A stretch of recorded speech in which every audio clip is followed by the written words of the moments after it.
सोमवार व्रत कथा। नमस्कार भाइयों बहनों, जय माँ गायत्री। आप सभी का मेरे YouTube चैनल शुभकर्मा ही अष्टो में स्वागत है। आज सोमवार के दिन सुनेंगे सोमवार व्रत कथा। आप सभी से विनम्र निवेदन है, अगर आप मेरे चैनल पर पहली बार आए हैं तो प्लीज़ वीडियो को लाइक, चैनल को सब्सक्राइब और वीडियो को ज़्यादा से ज़्यादा शेयर अवश्य करें, ताकि आपके साथ साथ आपके अपने भी भगवान शिव की इस सोमवार व्रत कथा को सुन सकें और लाभ प्राप्त कर सकें। आपके साथ आपके घर परिवार पर भगवान शिव की कृपा बनी रहे। सोमवार का दिन भगवान शंकर को समर्पित है। सोमवार के दिन भक्त भोलेनाथ को प्रसन्न करने के लिए विशेष पूजा अर्चना करते हैं। कुछ लोग आज के दिन व्रत भी रखते हैं ताकि भगवान शिव की विशेष कृपा उन्हें प्राप्त हो सके। बाबा भोलेनाथ के आशीर्वाद के लिए आप भी सोमवार का व्रत करें और सोमवार की कथा को अवश्य सुनें। भगवान शिव की कथा को सुनने से या सुनाने से भगवान शिव की विशेष कृपा प्राप्त होती है। प्राचीन कथा के अनुसार एक समय की बात है कि किसी नगर में एक साहूकार रहता था। उसके घर में धन की कोई कमी नहीं थी, लेकिन उसकी कोई संतान नहीं थी। इस कारण वह बहुत दुखी रहता था। पुत्र प्राप्ति के लिए वह प्रत्येक सोमवार का व्रत रखता था और पूरी श्रद्धा के साथ भगवान शिव के मंदिर जाकर भगवान शिव और माता गौरी की पूजा किया करता था। उसकी भक्ति को देखकर एक दिन माता पार्वती प्रसन्न हो गईं और भगवान शिव से उस साहूकार की मनोकामना को पूर्ण करने का आग्रह करने लगीं।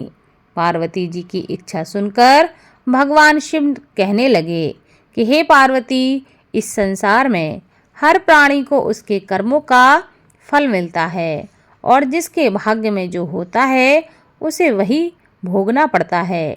लेकिन पार्वती जी ने साहूकार की भक्ति का मान रखने के लिए और उसकी मनोकामना पूर्ण करने की इच्छा जताई। माता पार्वती के आग्रह पर भगवान शिव ने साहूकार को पुत्र प्राप्ति का वरदान दे दिया, लेकिन साथ ही यह भी कहा कि उसके बालक की आयु केवल 12 वर्ष होगी। माता पार्वती और भगवान शिव की बातचीत वह साहूकार सुन रहा था। उसे ना तो इस बात की बहुत खुशी थी और ना ही बहुत दुख।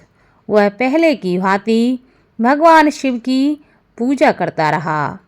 कुछ समय के बाद साहूकार के घर एक पुत्र का जन्म हुआ। वह बालक 11 वर्ष का हुआ तो उसे पढ़ने के लिए उसके माता पिता ने काशी भेज दिया। साहूकार ने पुत्र के मामा को बुलाकर उसे बहुत सारा धन दिया और कहा कि तुम इस बालक को काशी विद्या प्राप्ति के लिए ले जाओ और मार्ग में यज्ञ कराना। जहाँ भी यज्ञ कराओ वहाँ ब्राह्मणों को भोजन कराते जाना और दक्षिणा देते हुए ही जाना। दोनों मामा भांजे इसी तरह यज्ञ कराते और ब्राह्मणों को दान दक्षिणा देते काशी की ओर चल पड़े। रात में एक नगर पड़ा जहाँ नगर के राजा की कन्या का विवाह हो रहा था, लेकिन जिस राजकुमार से उसका विवाह होने वाला था वह एक आंख से काना था। राजकुमार के पिता ने अपने पुत्र के काना होने की बात को छुपाने के लिए एक चाल सोची। साहूकार के पुत्र को देखकर उसके मन में एक विचार आया। उसने सोचा, क्यों ना इस लड़के को दूल्हा बनाकर राजकुमारी से विवाह करा दूं।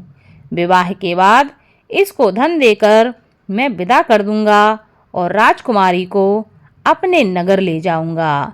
लड़के को दूल्हे के वस्त्र पहनाकर राजकुमारी से विवाह कराने के लिए उसने उसके मामा से प्रस्ताव रखा। उसका मामा लालच में आकर तैयार हो गया और उसने अपने भांजे को लड़के की जगह दूल्हा बनाकर वस्त्र पहनाकर राजकुमारी से विवाह करा दिया। लेकिन साहूकार का पुत्र बहुत ही ईमानदार था। उसे इस बात का जब पता चला तो न्याय संगत उसने सोचा कि यह छल होगा, इसलिए उसने अवसर पाते ही राजकुमारी को चुन्नी के पल्ले पर लिखा कि तुम्हारा विवाह तो मेरे साथ हुआ है, लेकिन जिस राजकुमार के संग तुम्हें भेजा जाएगा वह एक आंख से काना है। मैं तो काशी में पढ़ने जा रहा हूँ। जब राजकुमारी ने चुनरी पर लिखी बातें पढ़ी तो उसने अपने माता पिता को यह सच्चाई बताई। राजा ने अपनी पुत्री को विदा नहीं किया, जिससे बारात वापस लौट गई।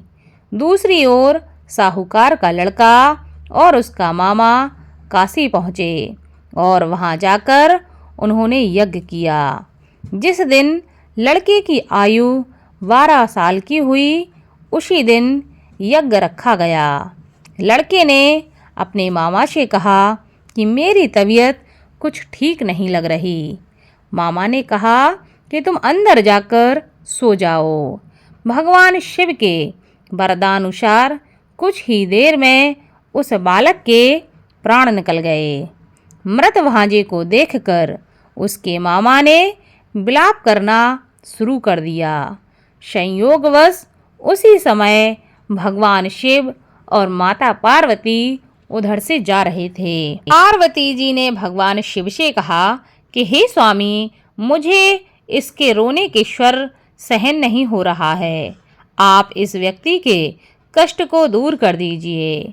जब भगवान शिव मृत बालक के समीप पहुँचे तो वह बोले कि यह उसी साहूकार का पुत्र है जिसे मैंने 12 वर्ष की आयु का वरदान दिया था।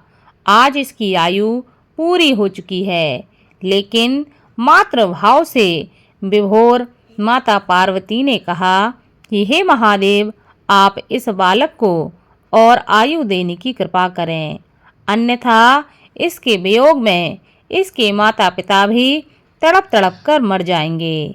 माता पार्वती के आग्रह पर भगवान शिव ने उस लड़के को जीवित होने का वरदान दिया। भगवान शिव की कृपा से वह लड़का जीवित हो गया। शिक्षा समाप्त करके लड़का मामा के साथ अपने नगर की ओर चल दिया। दोनों चलते हुए उसी नगर में पहुँचे जहाँ उसका विवाह उस कन्या से हुआ था। उस नगर में भी उन्होंने यज्ञ का आयोजन किया। उस लड़के के ससुर ने उसे पहचान लिया और उसे अपने महल में लेकर आ गए और उसकी बहुत खातिरदारी की और अपनी पुत्री को विदा किया। इधर साहूकार और उसकी पत्नी भूखे प्यासे रहकर बेटे की प्रतीक्षा कर रहे थे। उन्होंने प्रण ले लिया था कि यदि उन्हें अपने बेटे की मृत्यु का समाचार मिला तो वह भी अपने प्राण त्याग देंगे, परंतु अपने बेटे के जीवित होने का समाचार पाकर वह बेहद प्रसन्न हुए। उसी रात भगवान शिव ने व्यापारी के स्वप्न में आकर कहा, हे श्रेष्ठी, मैंने तुम्हारे पुत्र को जीवन दान दिया है। मैं तुम्हारे सोमवार के व्रत करने और व्रत कथा सुनने से प्रसन्न होकर तुम्हें यह वरदान देता हूँ कि तुम्हारे पुत्र की आयु लंबी होगी। इसी प्रकार जो भी अपने पुत्र की लंबी आयु के लिए या अपनी मनोकामना के लिए इसी प्रकार जो भी सोमवार का व्रत करेगा और कथा को सुनेगा या कथा को पढ़ेगा, उसके सभी दुख दूर होंगे और उसकी समस्त मनोकामनाएं पूरी होगी। उसके जीवन में किसी भी प्रकार का कष्ट संकट नहीं रहेगा। इस प्रकार भगवान शिव ने उस व्यापारी के दुख को दूर किया, वैसे ही सबके दुख को दूर करना। बोलो भगवान शिव की जय।